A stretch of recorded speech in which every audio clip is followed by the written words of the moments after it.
नमस्कार। आज के इस विश्लेषण में हम एक बेहद ही कमाल की जर्नी पर चलने वाले हैं। शून्य से लेकर अनंत तक की गाथा को प्राचीन त्रिदेव की अवधारणा के जरिए समझेंगे। यह सिर्फ एक आम विषय नहीं है, बल्कि इसमें सृष्टि के शुरू होने से लेकर उसके अंत और फिर पुनर्जन्म का पूरा रहस्य छिपा हुआ है।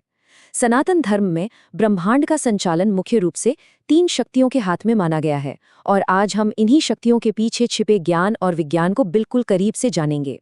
चलिए इस पूरे कॉस्मिक मैनेजमेंट को एक सिंपल से फॉर्मूला से समझते हैं। GOD blueprint. प्राचीन ग्रंथों में ब्रह्मांड को चलाने के लिए एक बहुत ही वेल स्ट्रक्चर्ड सिस्टम बनाया गया था। G से जेनरेटर यानी ब्रह्मा जी जो जीवन की रचना करते हैं। O से ऑपरेटर यानी विष्णु जी जो पूरी सृष्टि को मेंटेन करते हैं। और D से डिस्ट्रॉयर या ट्रांसफॉर्मर यानी महेश। इनका काम है पुराने को समाप्त करना ताकि कुछ नया बन सके। ये सच में एक बिल्कुल परफेक्ट और बैलेंस सिस्टम है। तो सबसे पहले आते हैं हमारे पहले हिस्से पर, त्रिदेव की उत्पत्ति। आखिर ये इतना विशाल ब्रह्मांडीय प्रबंधन शुरू कैसे हुआ था? आइए इसकी पड़ताल करते हैं। इसके आगाज को लेकर प्राचीन ग्रंथों में हमें 2 काफी इंटरेस्टिंग नजरिए मिलते हैं। एक तरफ शिव पुराण के अनुसार सदाशिव या आदि शक्ति मत है। ये कहता है कि शुरुआत में सिर्फ निराकार शिव थे, जिन्होंने अपनी शक्ति को अलग किया, जिससे एक ज्योतिर्लिंग प्रकट हुआ और वहीं से त्रिदेव आए।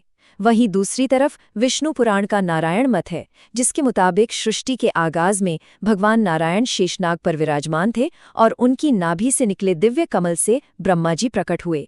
ये दोनों ही दृष्टिकोण हमें दिखाते हैं कि हमारी प्राचीन परंपराओं में कितनी विविधता है, बिना किसी एक पर पक्षपात किए। आगे बढ़ते हैं हमारे दूसरे सेक्शन पर। यहाँ हम देखेंगे कि ये शक्तियाँ सिर्फ ब्रह्मांड बनाती नहीं हैं, बल्कि समय के इस विशाल चक्र को चलाती कैसे हैं। पूरे ब्रह्मांड का संचालन एक सीक्वेंशियल साइकिल की तरह काम करता है। पहला स्टेप है सृजन यानी क्रिएशन, दूसरा है पालन यानी मेंटेनेंस, और तीसरा है संहार यानी रीसेट। अब यहाँ ध्यान देने वाली बात यह है कि संहार का मतलब किसी चीज का दी एंड नहीं है। ये नए सृजन की तरफ बढ़ने का एक जरूरी कदम है। सिंपल सी बात है, जब पुराने पत्ते झड़ेंगे तभी तो नए आएंगे ना। और समय की इस गणना में ब्रह्मा जी का रोल सबसे यूनिक है। इसका स्केल कितना बड़ा है, उसकी कल्पना आप सिर्फ इस एक शब्द कल्प से कर लीजिए। ब्रह्मा जी का एक दिन एक कल्प के बराबर होता है, और हैरानी की बात यह है कि इस एक दिन में हजारों महायुग गुजर जाते हैं। सोचकर देखिए, इस कॉस्मिक टाइम स्केल के आगे इंसानी जीवन कितना छोटा लगता है। अब समय तो तय हो गया, लेकिन उसे मैनेज करना विष्णु जी का काम है। जब भी इस लंबे समय चक्र में धर्म और न्याय का बैलेंस बिगड़ने लगता है, तब विष्णु जी ऑपरेशन संभालते हैं। राम और कृष्ण जी के अवतार इसी ऑपरेशनल मैनेजमेंट का हिस्सा हैं। उनका बेसिक रोल यही है कि बुराई हावी ना हो और ब्रह्मांड में संतुलन बना रहे। लेकिन जब पाप और करप्शन अपने बिल्कुल पीक पर पहुंच जाते हैं, तब टाइम आता है महाप्रलय का। आप इसको कॉस्मिक रीसेट बटन भी कह सकते हैं, जिसे शिवजी दबाते हैं ताकि सब कुछ वापस शून्य पर आ जाए। ये एक फाइनल डीप क्लीनिंग है, जिसके बाद वापस नए युग और सृजन की शुरुआत होती है। अब आते हैं तीसरे और सबसे फैसिनेटिंग हंट पर, अनसुने तथ्य। यहाँ हम उन रहस्यों को समझेंगे जिन पर आमतौर पर हमारा ध्यान नहीं जाता। एक बड़ा ही दिलचस्प सवाल यहाँ उठता है, जिन्होंने इस पूरी दुनिया को बनाया, उन्हीं ब्रह्मा जी की पूजा अर्थ पर आखिर इतनी कम क्यों होती है?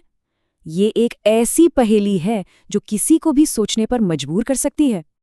तो इसका राज छिपा है एक पुरानी कथा में। कहा जाता है कि ब्रह्मा जी को अपनी बनाई हुई सृष्टि से मोह हो गया था, और एक विवाद में उन्होंने झूठ का सहारा ले लिया। एक रचयिता के लिए ये नैतिक तौर पर ठीक नहीं था। नतीजा, शिव जी ने उन्हें श्राप दिया, और यही वजह है कि आज पुष्कर को छोड़कर ब्रह्मा जी की पूजा लगभग ना के बराबर होती है। एक और कमाल का प्रश्न, प्राचीन मूर्तियों से लेकर आज की तस्वीरों तक विष्णु जी को हमेशा नीले रंग में ही क्यों दिखाया जाता है? आखिर इस ब्लू कलर का लॉजिक क्या है? इसका प्रतीकात्मक मतलब काफी गहरा है। नीला रंग दर्शाता है एंडलेस आकाश और अथाह सागर को, यानी वो चीजें जिनकी कोई सीमा नहीं है। यह बिल्कुल सटीक रूपक है कि विष्णु जी की सत्ता और उनकी प्रेजेंस सर्वव्यापी है, बिल्कुल असीमित, जो हर जगह व्याप्त है। उसे प्राचीन विद्वानों ने नीले रंग का रूप दे दिया। भाषा का एक सच में माइंड ब्लोइंग चमत्कार देखिए यहाँ पर। शिव और शव के बीच का फर्क।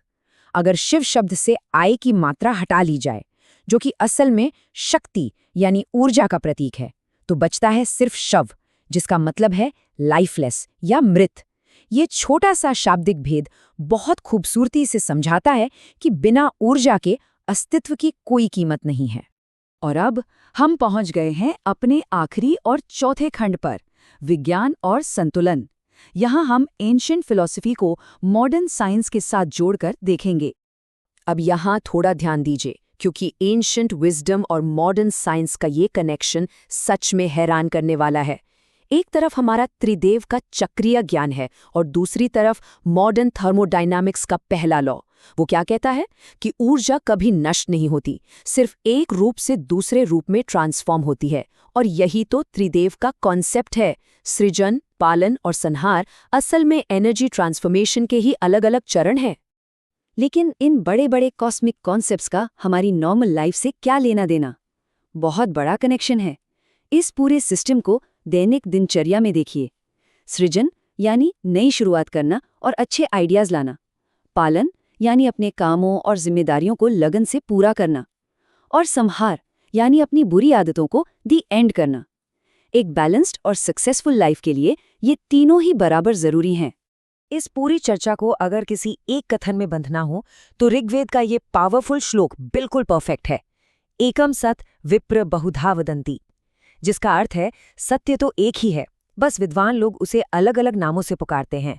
ब्रह्मा, विष्णु और महेश देखने में तीन अलग शक्तियां लग सकती हैं, पर असल में ये उसी एक अल्टीमेट रियलिटी, उसी एक ऊर्जा के रूप हैं जो सब कुछ चला रही है। तो चलिए, इस विश्लेषण को खत्म करने से पहले एक जोरदार सवाल पर ध्यान देते हैं। अगर एनर्जी कभी नष्ट नहीं होती और समय एक अनएंडिंग साइकिल है, तो हम इस वक्त किस आने वाले विशाल कॉस्मिक रीसेट की तरफ बढ़ रहे हैं? ये एक ऐसी बात है जिस पर सोच विचार जरूर करना चाहिए। इस विश्लेषण को देखने के लिए बहुत बहुत धन्यवाद। आशा है इसने ब्रह्मांड को समझने का एक नया और मजेदार नजरिया जरूर दिया होगा।